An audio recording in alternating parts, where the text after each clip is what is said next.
Students, अब हम करते हैं एक्सरसाइज 1.5 का क्वेश्चन नंबर 5। क्वेश्चन नंबर 5 है draw appropriate Venn diagram for each of the following part. अब हमें सारे पार्ट के बनाने हैं अपने वेन डायग्राम। फर्स्ट पार्ट है इसका ए यूनियन बी कॉम्प्लीमेंट। अब ए यूनियन बी का कॉम्प्लीमेंट का वेन डायग्राम बनाने के लिए पहले हमें ए यूनियन बी का वेन डायग्राम बनाना है। ए यूनियन बी का वेन डायग्राम हम सीख चुके हैं।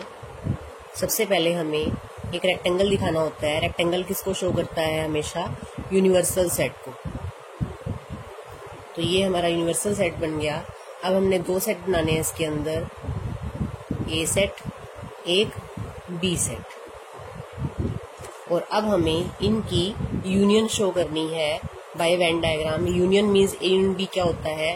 ये ए है, ये बी है, और ए यूनियन बी क्या आपको पता है? ये सारा, इसके अंदर का सारा। क्योंकि ए यूनियन बी में कौन से एलिमेंट्स आते हैं? जो ए और बी दोनों में होते हैं। कॉमन भी आएंगे और जो कॉमन नहीं है वो भी आएंगे। तो ये हो गया हमारा ए यूनियन बी। अब कॉम्प्लीमेंट क्या होता है? कॉम्प्लीमेंट होता है इसको छोड़ के बाकी सारा। तो यहाँ तो हम लिखेंगे ये है ए यूनियन बी। अब हमने दिखाना है इसका कॉम्प्लीमेंट। अब हम फिर से इसका कॉम्प्लीमेंट बनाने के लिए इसी के अंदर भी दिखा सकते हैं वैसे तो, लेकिन हम इसको अलग से दिखाते हैं। अब यहाँ दिखा रहे हैं हम ए यूनियन बी का कॉम्प्लीमेंट। पहले आप ये बनाओ दोनों सेट, ए और बी। ये ए बन गया, ये बी बन गया।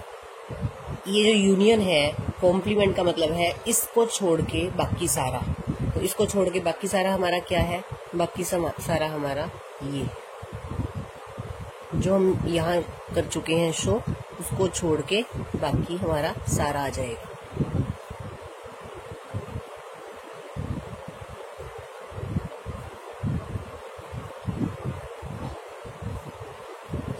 तो ये है हमारा ए यूनियन बी का कॉम्प्लीमेंट। ये हो गया हमारा वेन डायग्राम। ठीक है, अब हम चलते हैं अपने सेकंड पार्ट पे।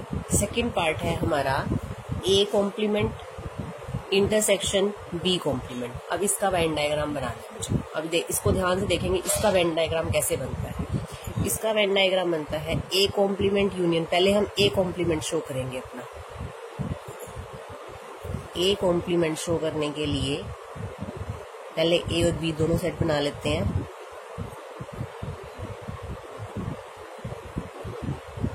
ये हमारा ए और बी दो सेट बन गए। अब मुझे ये ए है, ये बी है। अब मुझे ए का कॉम्प्लीमेंट दिखाना है। ए कॉम्प्लीमेंट का मतलब इस ए को छोड़ के सारा, ए को छोड़ के सारे को आप लाइन लगाओ। ए को छोड़ना है, बाकी सारा आना चाहिए। यहां तक ए है, लेकिन ये ए से बाहर है।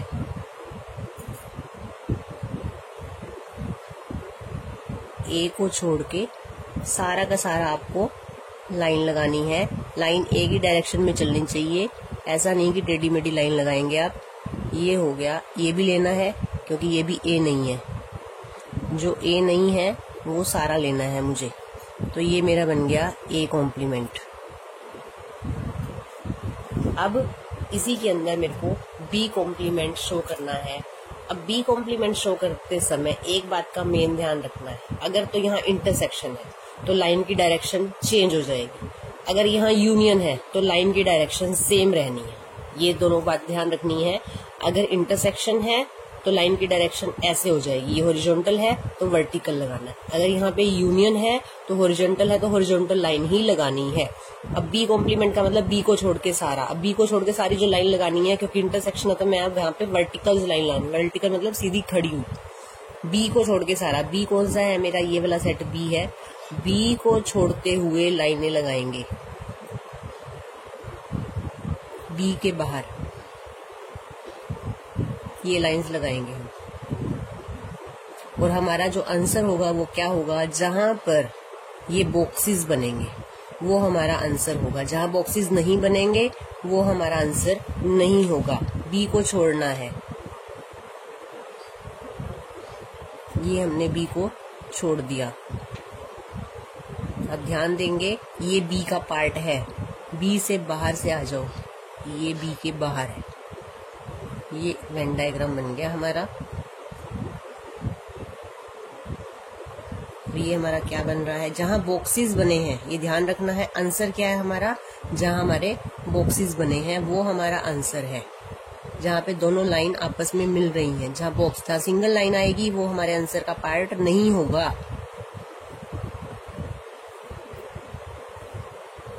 तो अब आप देखो आपके बॉक्सेस कहाँ बन रहे हैं। आपके बॉक्सेस बन रहे हैं इस ए और बी को छोड़कर बाकी बाहर सारे। और इधर देखें तो इधर भी यही था, और हमने डी मॉर्गन्स लॉ किया था, वो हमें क्या कहता है कि ए यूनियन बी का complement is equal to A complement intersection B, यानी कि दोनों चीजें बराबर होती हैं। और वेन डायग्राम से भी हमें दिख गया कि ये और ये क्या है, सेम आ रहा है। तो अगर कभी इस डी मॉर्गन्स लॉ को वेन डायग्राम से प्रूव करना पड़े तो हम इस तरह से दोनों का वेन डायग्राम दिखाकर शो कर सकते हैं। ये हमारा किसका वेन डायग्राम है, A complement intersection B complement. Third part आप खुद करेंगे, फोर्थ पार्ट में करके दिखाती हूँ वेन डायग्राम का। फोर्थ पार्ट में हमें A complement union B complement का वेन डायग्राम बनाना है। अब फिर से वही, पहले अब आप आपका यूनिवर्सल सेट बना लो। ये हमारा यूनिवर्सल सेट है। अब अपने दोनों सेट बना दो, ए और बी। पहले ए कॉम्प्लीमेंट दिखाना है। ए कॉम्प्लीमेंट मतलब ए को छोड़ के पहले सारी लाइन लगाओ, ए को छोड़ के सारी लाइन लगाते चलो। ये हमने ए सेट को छोड़ दिया। ध्यान देना है, ए सेट यहाँ तक है तो हमने इसके बाहर से लाइन लगानी है। ये पता होना चाहिए ए सेट कहाँ तक है। ये अब हमारा हो गया ए कॉम्प्लीमेंट। अब उसके बाद हमें क्या दिखाना है, बी कॉम्प्लीमेंट। लाइन कैसी लगाएंगे हम, सेम ऐसी लाइन लगाएंगे, अभी बताया था, क्योंकि यूनियन है। अब इंटरसेक्शन होता है तो वर्टिकल लाइन लगती, यूनियन है तो सेम ऐसी ही लाइनें लगाएंगे, हॉरिजॉन्टल, इसको बोलते हैं हॉरिजॉन्टल लाइंस। बी कॉम्प्लीमेंट यानी बी को छोड़ के सारा, बी को छोड़ दे, बी को छोड़ दे तो क्या ये और पार्ट हो जाएगा, बी को छोड़ दें तो इस पार्ट को छोड़ के जो हमारा ये आ गया, ये क्या है, ए कॉम्प्लीमेंट यूनियन। तो ये हमारा आंसर है। ये यूनियन का मेथड है दिखाने का, ये इंटरसेक्शन का वेन डायग्राम बनाने का मेथड है। तो ये है हमारा क्वेश्चन नंबर 5। क्वेश्चन नंबर 6 की स्टेटमेंट है, let U be the set of all triangles in a plane. U means universal set है, वो किसका सेट है, ऑल ट्रायंगल्स, जितनी भी त्रिभुज होती हैं उन सब का सेट है।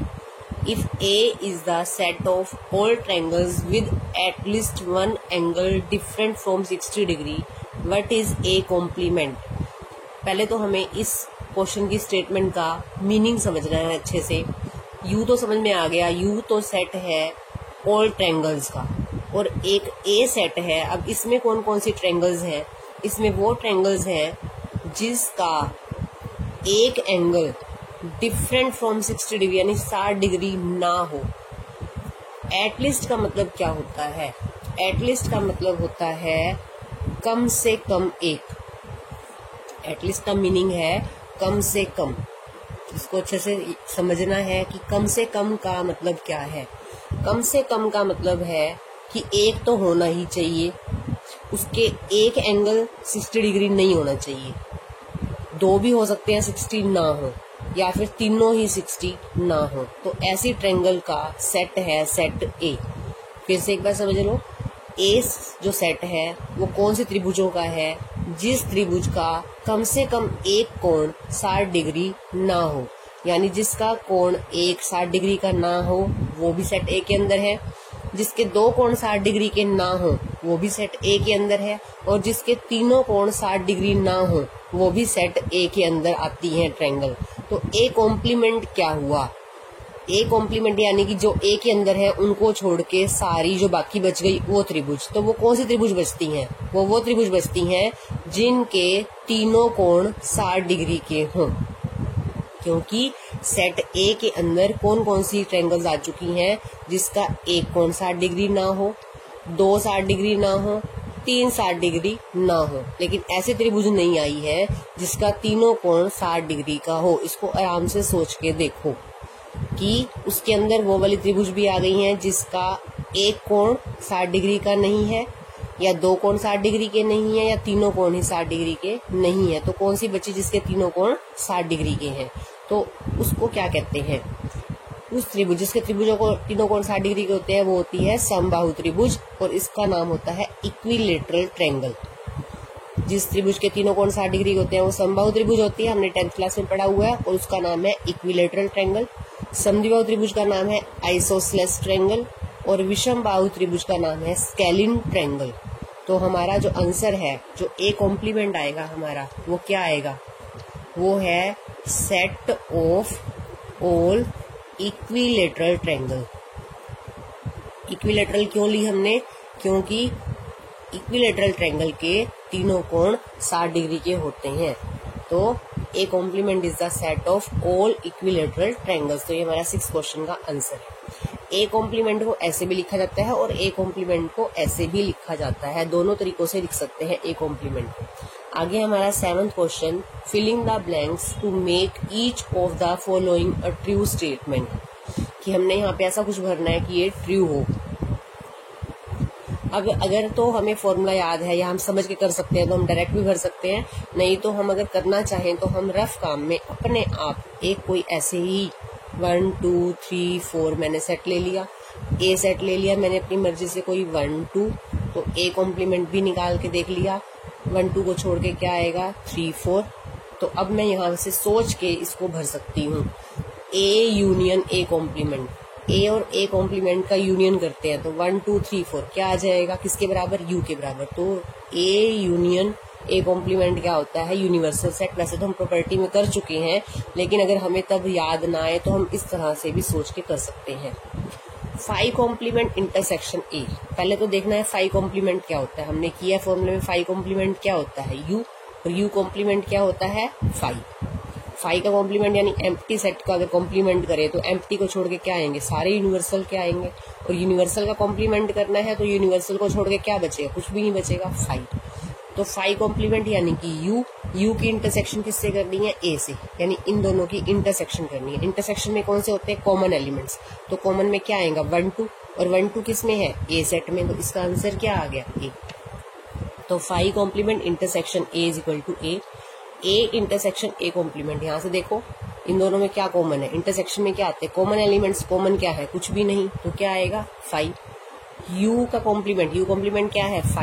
5 इंटरसेक्शन ए। अब इस बात को ध्यान रखना है, 5 की अगर आप किसी भी सेट से इंटरसेक्शन करते हो तो हमेशा 5 आएगा। आप यहाँ पे लिख के देखो, ये 5 है, इसकी और इसकी इंटरसेक्शन करनी है। इंटरसेक्शन में क्या होते हैं? Common elements. कॉमन तो यहाँ कुछ भी नहीं है, तो क्या आएगा? 5। और 5 की अगर किसी सेट से यूनियन करेंगे तो वो ए सेट आएगा। मान लो इन दोनों की यूनियन करनी है, यूनियन में कौन से होते हैं? सारे एलिमेंट। सारे कौन से? 1 2, तो ए आ जाएगा। 5 की इंटरसेक्शन करोगे किसी सेट से तो 5 आएगा, 5 की यूनियन करोगे किसी सेट से तो वो ए सेट आएगा। तो यहाँ पे हमने क्या करना है? ये 5 है, 5 की इंटरसेक्शन करनी है ए से, तो हमारा आंसर क्या आएगा? 5। तो ये हमारा 7th क्वेश्चन है।